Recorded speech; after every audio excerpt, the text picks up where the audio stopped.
Hello YouTube, this is my Witchblade deck. It's split 60 cards, 15 card sideboard, 4 deathrite shamans for against reanimator decks like that. They also function as you know, you can change life totals a little bit each turn depending on which is what the situation is. Then I've got 4 stoneforge mystics, the central creature in the deck. Can tutor up some artifacts, which I'll get onto later.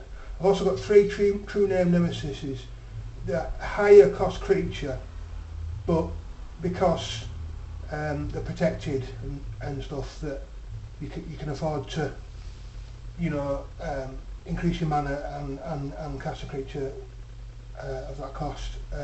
Those are the highest costing creatures in the deck anyway. And the vendilion clique, you can use that as to make your opponent discard an emrakul, or it just helps a little bit with the counter magic as a slightly different function. Onto the spells, I've got 4 brainstorms. You can use those to draw 3 and put 2 back and then shuffle them away, so it's like one of the best card drawing spells. I've got a ponder that's slightly different. I tend to think of it as a mana stabilizer, so you can get your mana you need on the first few turns. And then I have 2 spell pierces, one of the cheapest counter spells you can get, apart from obviously free counter spells. 4 sorts of plowshares for one of the best creature removal spells, and 2 thoughtseizes. These function in a lot. They always work, and that's why I've got them in. An abrupt decay, extra creature removal. You can kill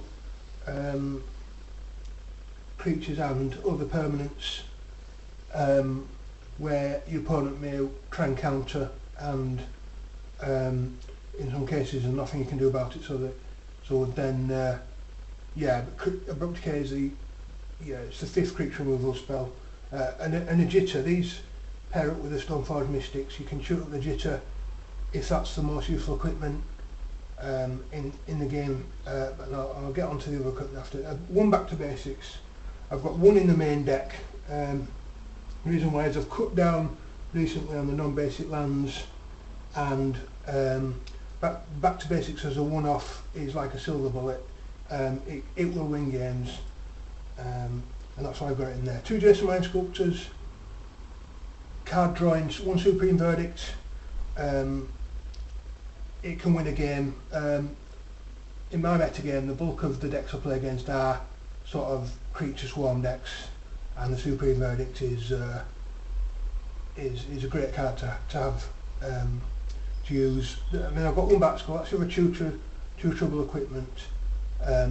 That is, it's like a equivalent of having a robust creature where you try and kill it and it won't. It'll die. You get another, and your opponent will run out of creature removal eventually. And it's got life. It gives it life link. Whichever creature you equip it to, if you get another germ with it, it gives it life link. So it's good against direct damage decks and things like that. 4 more counter spells, which is actually 4 force of will. You can play a spell, then play around it with a force of will, giving you extra time to do things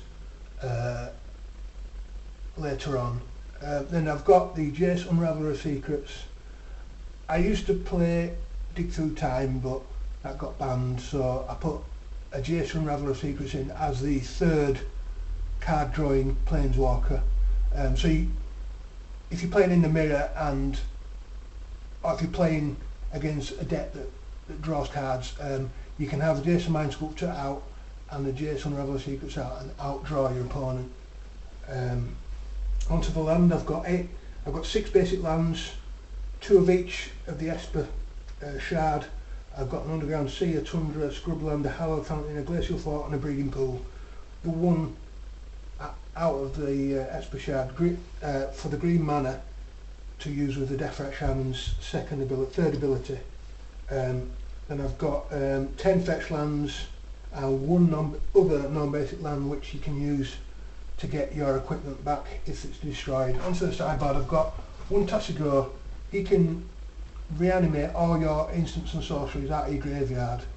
Well, not just instant and sorceries, non-land, so anything you want to reuse you can do.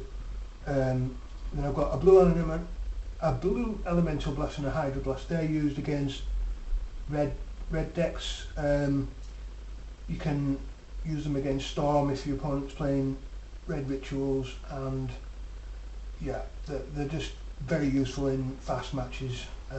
2 extirpates, good against, it's a bit like cranial extraction, except you can use it against reanimator as well. A flusterstorm, yeah, some of these storm decks are too fast to keep up with, so a little bit of extra protection. A grafdiggers cage, yeah, reanimator and dredge, and a pithy needle. That is so useful. You can use it against so many cards, and you can shut planeswalkers down, you can shut wastelands down. The list goes on of uses for it. So yeah, an extra thoughtseize. I'm playing a few cheap disruption cards. The thoughtservers can just beef those up so you get the early game advantage. A counter spell, great card. Yeah, if you've got time, it's kind of good to win the counter spell trade-offs, and that one's there just to give you that little bit extra. If you, for example, if you sort of plowshares are not as useful, game 2 you can side those sort of cards in. I've got a Manriki Gusari as a third piece of equipment, great against mirror equipment decks. There are a lot around, and yeah, they're useful. 2 zealous persecutions, you can use them to kill untargetable creatures, swarms of 1/1s which could have been stormed out, and lots of other uses. But an extra back to basics, this deck seems to struggle with some of the non-basic lands like Tron lands and cloud posts, and these extra back to basics will just beef it up a bit, so my counter magic will work against more spells. And then a last sideboard card I've got a Vindicate, great against destroying anything that hits the table that I haven't countered, and it'll double up as creature removal as well. That's the Witchblade deck.